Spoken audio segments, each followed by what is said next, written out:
अगिनपुर से सोखा बाबा परगट भइले, अगिनपुर से सोखा बाबा परगट भइले।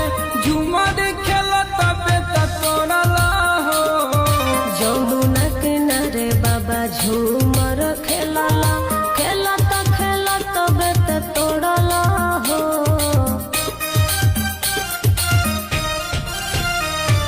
12 बरिस बाप सोखा बाबा अइला, 12 बरिस बाप सोखा बाबा अइला।